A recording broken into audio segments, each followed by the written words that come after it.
हमारा भारत देश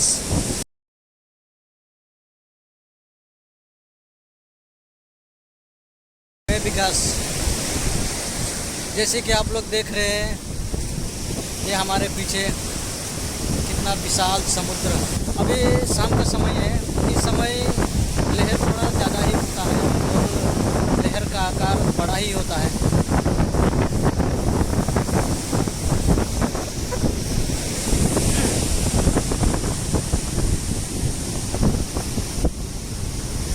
ये समुद्र केवल समुद्र ही नहीं है, ये बहुत बड़ा जीवों का घर भी है। इसमें बहुत बड़े बड़े जीव भी रहते हैं। ये कहा जाता है कि जितना स्थल में जितने जीव पाए जाते हैं, उससे कई गुना ज़्यादा पानी में जीव रहते हैं और ये उन लोगों का घर है। लेकिन अभी के समय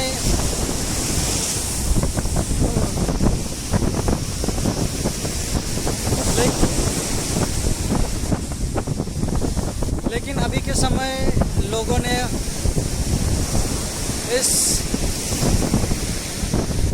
जल में जो जीव रहते थे, उन जीवों का 70% लोगों ने भोग कर चुका है। तो उन जीवों का जो प्रजाति है, उन लोगों का समाप्ति भी कगार में ही है।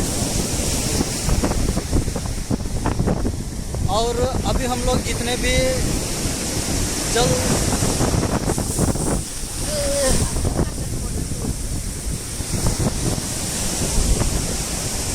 अभी शाम को आए हैं, इसलिए इतना भारी भरकम लहर है।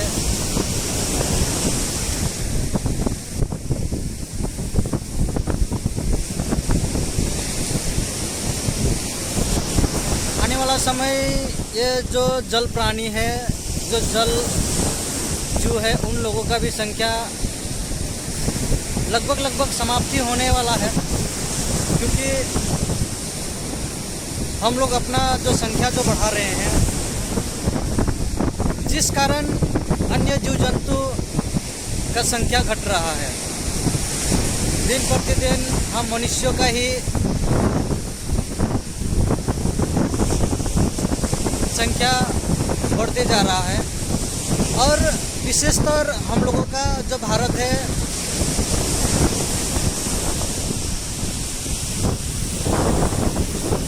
भारत का इस समय सबसे ज़्यादा जनसंख्या हो गया है। कोई और क्षेत्र में आगे बढ़ रहा है कि नहीं पता नहीं उसके विषय में, लेकिन जनसंख्या के मामले में भारत बहुत आगे निकल चुका है। तो हम लोग विकास नहीं कर रहे हैं। अगर कोई बोले तो वो झूठ ही बोल रहा है, क्योंकि हम लोग विकास कर रहे हैं। जनसंख्या बढ़ाना कोई छोटा मोटा बात नहीं होता है। जनसंख्या बढ़ाने के लिए भी तो कुछ करना पड़ता है। तो बिना मेहनत किए हुए तो जनसंख्या बढ़ेगा नहीं।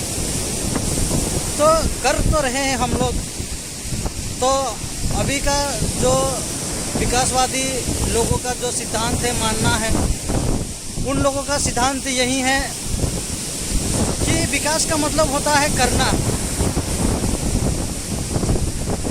विकास का मतलब होता है करना। तो हम लोग तो कर ही रहे हैं, जिस कारण अभी हम लोग का विकास जनसंख्या में कितना आगे निकल चुका है।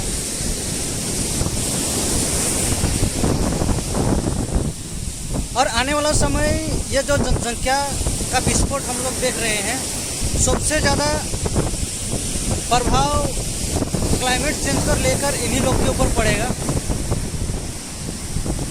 क्योंकि हम लोग प्रकृति को जितना भोग चुके हैं और भोग लिए हैं, और हम लोग अपने आप को इतना विस्तार कर लिए हैं कि पृथ्वी के पास में अभी उतना कैपेसिटी नहीं है कि इतने लोग को वो रख सके, इतने लोग को संभाल सके। हर चीज़ के पास में अपना कैपेसिटी होता है, एक क्षमता होता है। उस क्षमता के अनुसार, उस क्षमता में ही वो रह सकता है। तो तो इसलिए हम लोगों को और क्षेत्र में भी काम करने का दरकार है। उस क्षेत्र में भी हम लोगों को ध्यान देना पड़ेगा।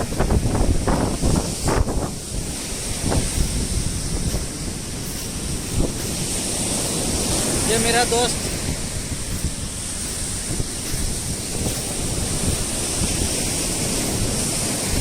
हम लोग एक जगह ही काम करते हैं, अड़ोसी पड़ोसी हैं।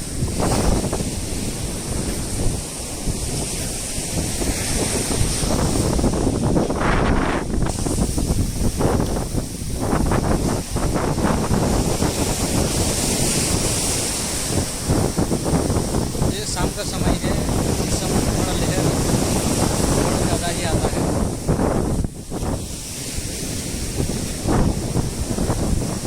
और आप लोगों को पता होगा कि क्लाइमेट चेंज की वजह से इस समुद्र का पानी बहुत बढ़ चुका है। बीते वर्ष 2023 में मैं आया था। उस समय अभी हम लोग जहाँ पर है यहाँ तक पानी नहीं था, बहुत पीछे था पानी। आप लोगों को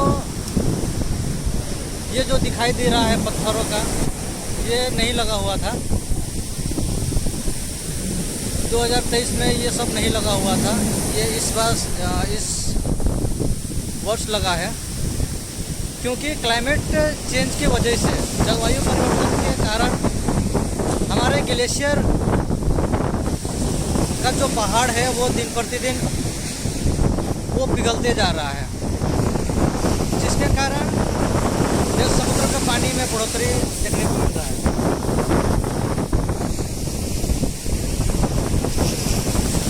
तो मैं एक रिपोर्ट पढ़ा था, वो चेन्नई का ही था। तो उसमें उस रिसर्च पेपर में था लिखा हुआ कि 2050 से लेके 60 तक, उस रिसर्च में जो आंकड़ा था मैं वो बता रहा हूँ। 2050 तक, 50 से लेकर 60 तक चेन्नई का जितने भी क्षेत्र जो समुद्रों के दायरे में है या आसपास में है, उसका 7% पानी में समाने वाला है। वो उस रिपोर्ट में लिखा हुआ था, मैंने वो रिपोर्ट पढ़ा था, उसमें लिखा हुआ था।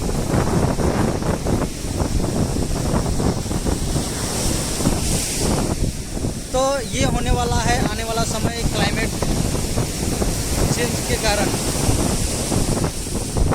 और क्लाइमेट चेंज का सबसे बड़ा कारण भी है, अभी हम लोग जो जनसंख्या बढ़ा रहे हैं। अभी हम लोगों का पूरा वर्ल्ड में 800 करोड़ पार हो गया है जनसंख्या। हम लोग जनसंख्या तो बढ़ा रहे हैं और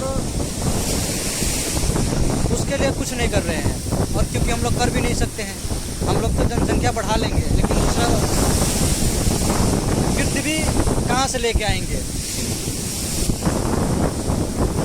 इसलिए मनुष्यों का बढ़ने के कारण क्लाइमेट चेंज में सबसे बड़ा इफेक्ट पड़ रहा है।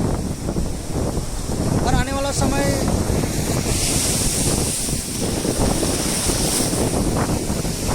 पानी का लहर बहुत ज़्यादा, आने वाला समय क्लाइमेट चेंज और भी विकराल स्थिति होगा।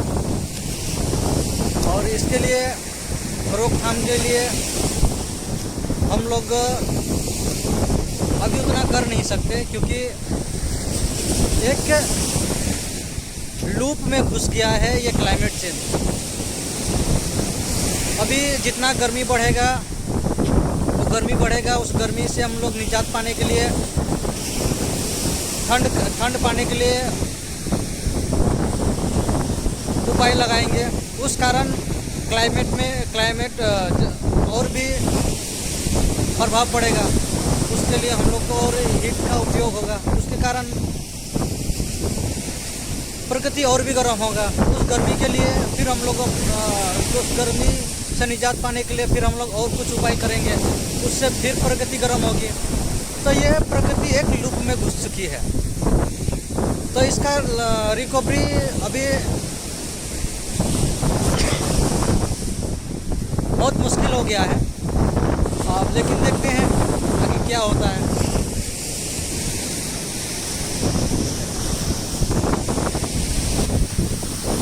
तो आप लोगों को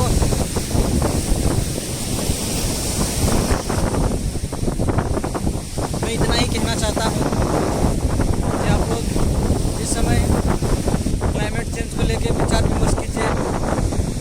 और हाँ,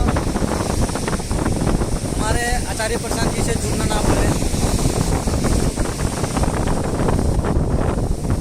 आचार्य प्रशांत जी के द्वारा ही सबसे ज़्यादा क्लाइमेट चेंज के ऊपर बोला जा रहा है, और क्लाइमेट चेंज के ऊपर ही आचार्य जी सबसे बड़ा प्रहार कर रहे हैं।